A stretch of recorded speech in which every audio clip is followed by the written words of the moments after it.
All right. Hi, Ms. Smith. How are you today? I'm good. How are you, Mr. Lords? I'm good. So thank you again for letting me come in and observe you yesterday during your review session with your students. There are just a few things that some observation notes that I made that I did send to you in an email right before our meeting started. So if you want to look through those, just a few things that kind of some things that I wanted to go over, and then I do have about 10 questions Okay. that I'll display them for you so you can kind of see. I know that I did send them to you as well, so hopefully, that I was able to give you enough time to go through them and kind of figure out where some goals that you would have and better with better incorporating technology in your classroom that to help enhance your teaching methods as well as enhancing the student experience as well. Okay. Okay. So a few things. So I just noticed that you did a call and response to your study guide and your review prompt questions. It seemed like students were pretty engaged with that. There was some great recall with it as well. You did have a PowerPoint that seemed to be the almost the extent of the technology that you used in the classroom. It was great. You had great visuals on your PowerPoint as well with pictures and quotes that were relevant to the unit that your students were about to get tested on. And then students seemed very receptive of that as well. You cut out vocab terms, concepts with their definitions, and had students kind of explain the concepts and did some matching with those vocabulary terms. And that seemed really beneficial, really seemed like a great way to review those important vocabulary terms in your unit. So we'll kind of talk more about the technology aspect of this and see how you can kind of use what you did yesterday and uh, to kind of help you to enhance that or improve it in your future review sessions. Okay. Okay. Is there anything that you wanted to add to that I may have missed? No, um I mean there would be some other methods I would like to use just because I know that some students are really good with the visual hands-on stuff, but I know that some would probably benefit from some kind of review game that I didn't do. Okay. Normally I would use something like Kahoot, but Um, I didn't think to do that this time. I thought the matching would be more hands-on, but I'm sure that there are some students that may have benefited from that, that would have benefited from um, that technology aspect, maybe. Yeah, definitely. I mean, there are a lot of resources out there. I Mhm. know, kind of one of the more common ones is Kahoot, or also quizzes. Mhm. And there's nothing wrong with those. Like there's just, there's so many, out there that seems like they're being created, every year, every school year that it can be kind of hard to catch up with and can kind of seem a little overwhelming at times. So that's what we're here for. Okay. All Yep. right. So I'm going to go ahead and share my screen with you. Okay, Can you see that okay? I can. Awesome. So for our first question, and I'm just going to be taking notes while you're talking. So Okay. there might be just a little bit of a delay. I promise I am listening to you. I'm just trying to type as you're speaking. Okay. Okay. All right. So on a scale of 1 to 10, with 1 being the worst lesson you've ever taught and 10 being the best, how would you rank that lesson?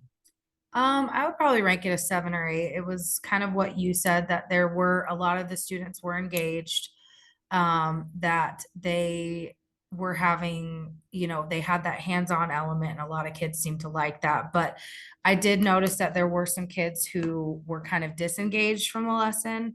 And that, not sure if that was because they were bored and they didn't want to do that activity, or because maybe there was something else going on. But I would probably say an 8. An 8? Okay. All right, awesome. Yeah, I definitely agree with you on that. Like you had highly engaged students Mhm. in it. And I mean, yeah, I mean, of course, there's always room for improvement. But I think I would definitely agree with you on that. Mhm. Okay. All right, let me just finish typing up this last. Okay. All right. Our next question is what pleased you about the lesson? Um, I I thought that it was great to hear my students when I was doing the call and response being able to give me what we had learned in class with just very little prompts. You know, if I said something along the lines of, you know, why are Palestine and Israel upset with each other? What's the conflict over? They could tell me without me having to prompt them a lot. I think that's what made me happy because that showed that they had had learning in class. Mhm. I liked that they were working together when they were doing the matching because they were talking about it, discussing, and they're like, well, no, I think it's this term rather than, you know, this one because of this keyword right here, because that's the vocab word we went over in class. So I did like the way that they were working together and that I could see them thinking about what the question was asking. Okay. All right. Awesome. Okay. What would you have to change to move the lesson closer to a 10 or, move that from an 8 to a 10? Kind of what we talked about before. I think I would like to maybe set up like stations and do like a technology station and then a matching station where they're doing different things and you know maybe even spending more than one day doing that activity so they can all get different methods. And so those kids who Oops. benefit um from the hands-on learning get it, but then those students who like to use technology could do it. And then maybe even have like a little study group where they sit down with me in their study guide and kind of do a stations review activity would be cool. Okay, yeah, awesome. And that's something that I've seen benefit other teachers as well, is when you give them like multiple tasks or you kind of help differentiate it a little bit more so that you're not all doing the same thing. So very Mhm. good. All right. And then this is kind of a two-part question. What would your students be doing differently if your class was a 10? So those disengaged students, I think maybe if there was a way to find or if there was a way to get them more engaged or get them more involved, then maybe my data on my test would reflect a little bit differently. I know that we're taking the test today and tomorrow. You know, so haven't been able to really review data, but I do want to kind of reach out to those students so that they will have a fighting chance to pass, rather than, you know, be like give up because they're not interested and not pass the test. Um, and maybe even having the kids create their own review activities would be something that could elevate that. And then that way they're having a little bit more buy-in to what they've learned and they can kind of show their understanding by creating their own review activity for you know, for those stations. You could do that as an extra credit opportunity or a credit recovery opportunity. That just would be something that I think could elevate that lesson. Oh, definitely. I think I agree with you, giving students kind of an option on what they want to do and, what kind of works best for them because they're all different learners. So very Mhm. good. All right. Okay. So how could we measure that change? Well, for me, I think it could be student behavior. That could be Okay. one factor. It could also be looking at the data. So in future units, if I implemented those things that we talked about, seeing how the students do this unit versus future units, maybe comparing the two and looking at, you know, how well those students who may have been a little more disengaged did this time versus, you know, a month or two from now when we've had a couple more assessments. Okay. All right. And then do you want that to be your goal? Yeah, that would be a good goal. I just have to find out what resources my school has for that, because we do have limited technology resources, but that could be something I could plan for, or, get other teachers involved maybe, and kind of um, rally behind that idea, and then maybe come up with some creative strategies that way. Okay. Um, Even though we do have limited technology options, I definitely think that it's something we could find a way to work around. Okay. And I can, as your instructional coach, that's my job to also help kind of figure out, what we can access as a school, as within your classroom, as well, to kind of help you to achieve that goal, Okay. as well. So I'll be doing some research, and I'll be looking at, different types of review games and stuff like that, kind of like GimKit. I don't know if you've heard of GimKit. I have. Um, I haven't had a chance to use it before. okay. All Yeah. right. So maybe that's something that we can definitely look into to help you to achieve that. Mhm. Okay. All right. If it, or I'm sorry, if you could hit that goal, would it really matter to you?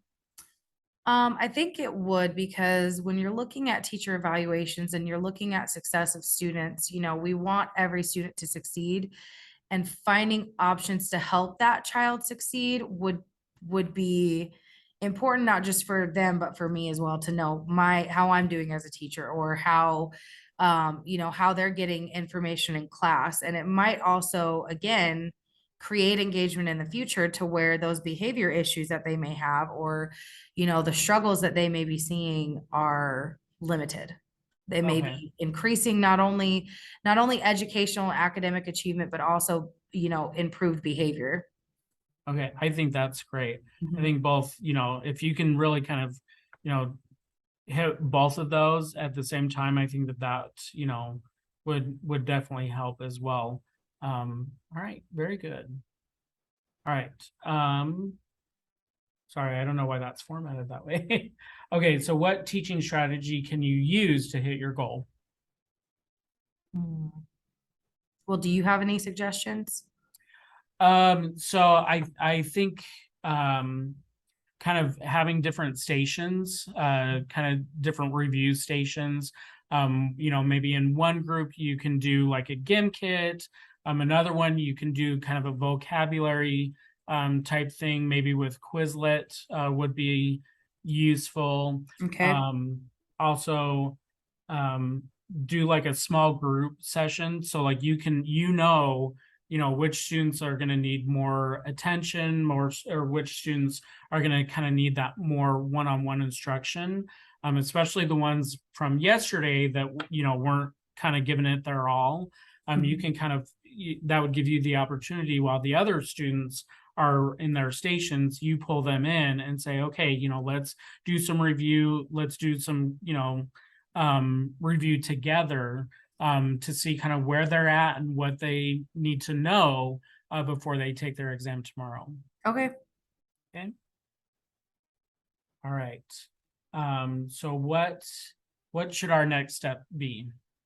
I definitely think seeing what technology resources we have available for that, and then definitely going on, and I've used Quizlet when I taught in a different district, but because there's so many different programs, have kind of forgotten about that. But for the vocabulary, that could be good. And definitely exploring GimKit, and seeing those options, and maybe even having kids create their own, would be a good option for them to, have that little buy-in, and show their understanding and comprehension as well. Um, I teach advanced classes, and I also teach co-taught and on level. And so, maybe having my more advanced students create those as a review guide for my students who are struggling, or for just their class in general, might be a good option. But they can use GimKit or Quizlet um, to help do that. Yeah. Okay. Yeah, All right. Awesome. Well, I think that we have a lot of. Sorry, my printer just started acting up. that's okay. Um, I think we have some great resources, or, we've had a great discussion here. I think there's a lot that we can move on, and really, kind of help to improve, the learning, for all students, that are in your class so that they can do well in their test, and, or on future exams. So let's really, focus on those goals. As we go through this, if there's any questions that you have, if you need me to clarify anything, we'll definitely stay in touch with that. But please don't hesitate to reach out at any time. And that's what I'm here for, is to help you in your classroom, help your students to maintain and achieve those goals. Okay. Okay. Do you have any other questions for me at this time? No, I think that's it. Okay. All right. Well, you have a great day. All right. Thank you. Uh-huh. Bye. Bye.